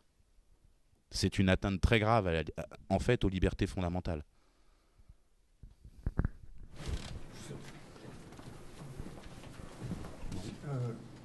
On va prendre encore peut-être une ou deux questions, et puis après on a chaud, donc on ira fumer une cigarette.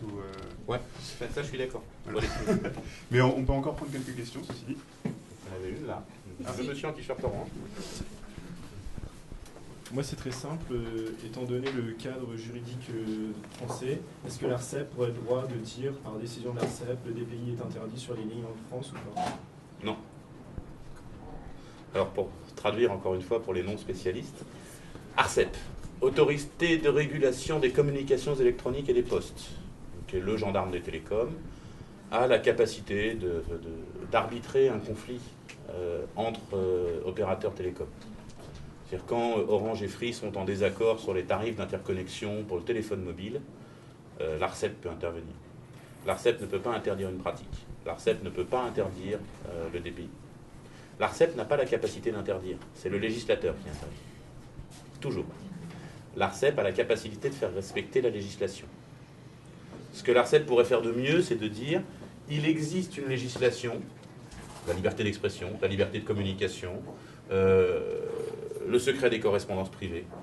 Et l'ARCEP pourrait dire, parce que cette législation, alors l'utilisation de cette technique-là, dans cet objectif-là, est interdite. Mais ça demande quelque chose de très complexe comme montage de leur part. C'est d'abord, il faut qu'ils aient une raison de se prononcer. Donc il faut qu'un opérateur porte plainte contre un autre opérateur parce que. Mais pour que la plainte soit recevable, il faut que l'opérateur qui porte plainte soit impacté. Typiquement, moi, je suis abonné chez FDN. Je ne suis pas con quand même, hein. Je suis président de mon FAI, je suis abonné chez mon FAI. Bon. Il peut se passer n'importe quoi dans ce que fait Orange. Ça ne change rien à mon accès Internet à moi. Moi, je ne peux pas aller porter plainte. Je ne suis pas concerné. Je n'ai pas le droit de porter plainte sur un truc qui ne me concerne pas. FDN ne peut pas y aller. Aucun de nos abonnés n'est concerné, par définition, puisqu'ils sont abonnés chez nous. Et donc il faut trouver quelqu'un pour aller porter cette plainte. Et pour qu'elle soit recevable devant l'ARCEP, il faut que ce soit une plainte entre deux opérateurs, pas entre un opérateur et un consommateur. Ça relèverait de la DGCCRF, Direction Générale du Contrôle de la Concurrence et de la Répression des Fraudes, qui eux, pour le coup, n'ont pas la compétence télécom et donc n'ont pas le droit d'arbitrer une question de télécom. En fait, personne ne fera rien. L'ARCEP ne peut pas se prononcer, ou à la marge, un petit peu, émettre des préconisations, des recommandations, des chartes, des labels, il n'y a rien de contraignant là-dedans. Donc non, pour que ces questions-là soient tranchées, il faut que ce soit dans la loi.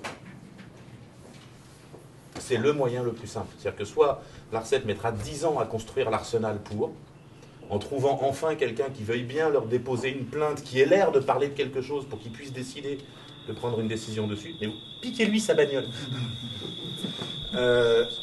Ou détruisez-la. Donc l'ARCEP peut au mieux fabriquer un arsenal juridique petit à petit en bricolant. Les députés, ils en ont pour 24 heures à régler le problème. Ils le mettent par écrit, proprement dans la loi, ils le votent, et ils disent que l'ARCEP est le gendarme chargé de faire appliquer la loi. C'est très très simple à faire.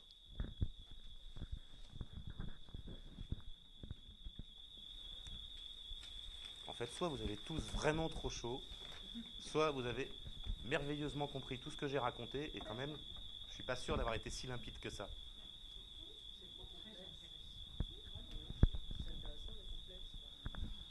Oui. Non, je pense que pour comprendre les questions de société derrière, il n'y a pas besoin d'être informaticien.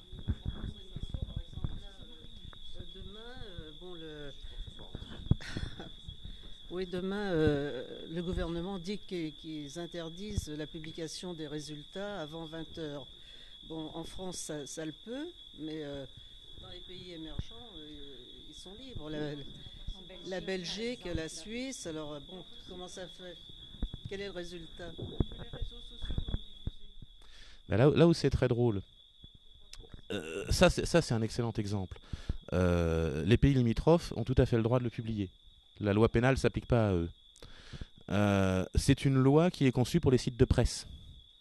C'est-à-dire c'est conçu pour que Le Monde ou Libé ne publie pas les résultats avant 20h.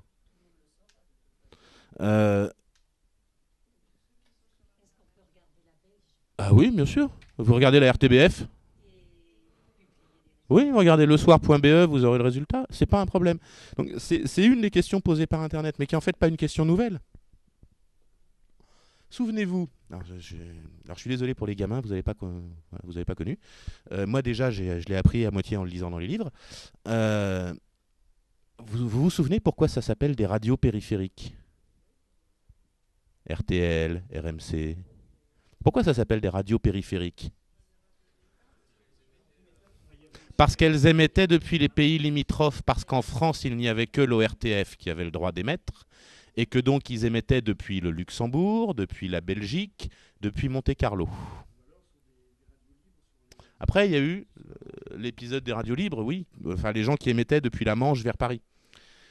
Donc le fait que, pour contourner des lois de censure nationale idiotes, on émette depuis à côté des frontières ce qu'on n'a pas le droit d'émettre depuis Paris, c'est pas nouveau.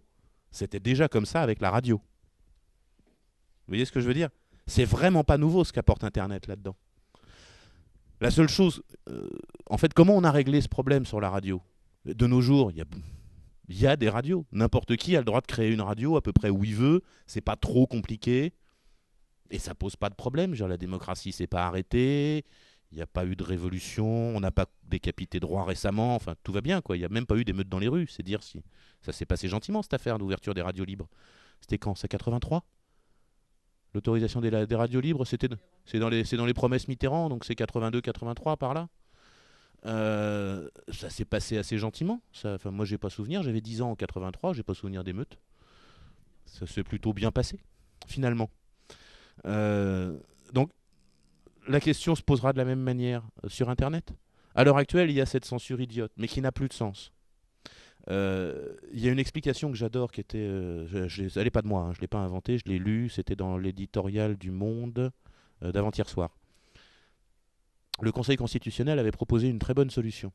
Vous savez comment sont déterminés les résultats des sondages qu'on est capable de vous servir à 18h30, le jour de l'élection?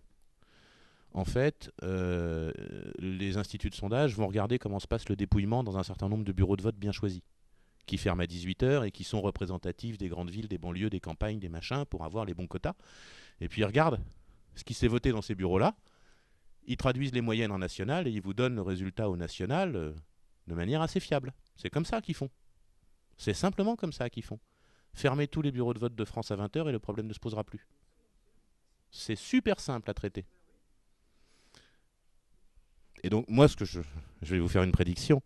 Si n'importe qui s'amuse à diffuser sur les réseaux sociaux des résultats ou des sondages ou des rumeurs de sondages ou des rumeurs de bruit parlant de rumeurs de sondages, etc., hein, petit 1, il ne se passera rien. Il ne se passera rien.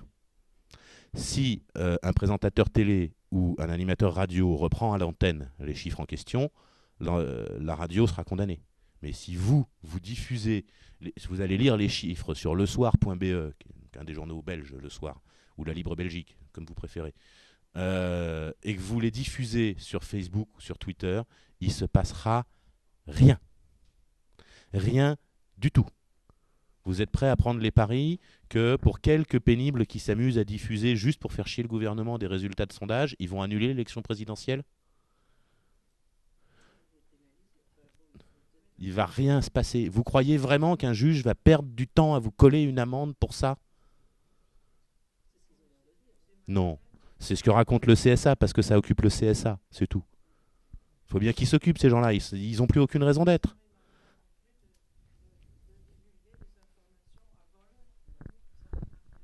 Ah, il y a un côté farce. Moi, j'adore parce qu'il y a un côté farce. C'est normal chez un adolescent.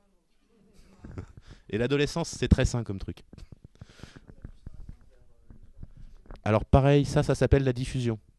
C'est-à-dire que si tu annonces, c'est-à-dire si tu publies, donc tu mets sur ton mur Facebook ou sur ton site web ou tu tweets toi-même le chiffre, ça s'appelle une publication, c'est condamné. Si tu diffuses un lien, c'est considéré comme une diffusion de l'information et ce sera condamné aussi. Mais il n'y aura rien, il n'y aura pas de plainte. Enfin, les tribunaux ont des choses sérieuses à faire. Il y a plus sérieux à faire que de... crier partout que c'est interdit, c'est interdit, c'est interdit, c'est évident que ça va agiter les 3 emmerdeurs qui ont envie de le diffuser. Enfin, c'est évident. Moi le premier, par esprit de contradiction. On vient me brailler partout que c'est interdit alors que ça fait de mal à personne. Forcément, j'ai envie de le diffuser. Enfin, Si ça peut influencer quand même. Non. Jusqu'à 8 heures.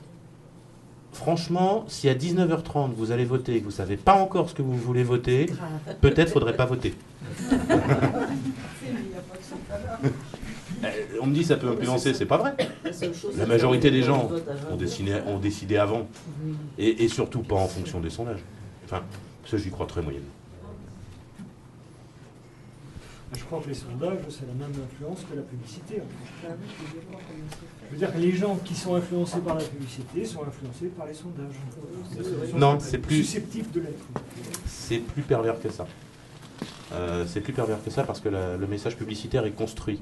Alors que le message d'un sondage n'est qu'un chiffre. La construction qui est autour, c'est ce qu'en dit l'éditorialiste qui voulait le chiffre. Mais on s'éloigne beaucoup d'Internet. Et le commentaire autour du sondage est un message. Et comme tout message, il est de la même nature qu'un message publicitaire. Mais sensibiliser les gens quand même. ça joue, oui, indéniablement. Mais savoir analyser le jeu que ça a est très... Enfin, tout le monde n'a pas un niveau intellectuel à réfléchir. Il y a des gens influençables et des gens qui ne le sont pas. Et c'est pas lié au niveau intellectuel. Bon, sinon je vous propose qu'on aille au grand air parce qu'il fait trop chaud ici. Et que prendre l'air 5 minutes. Merci beaucoup Benjamin en tout cas pour toutes ces explications.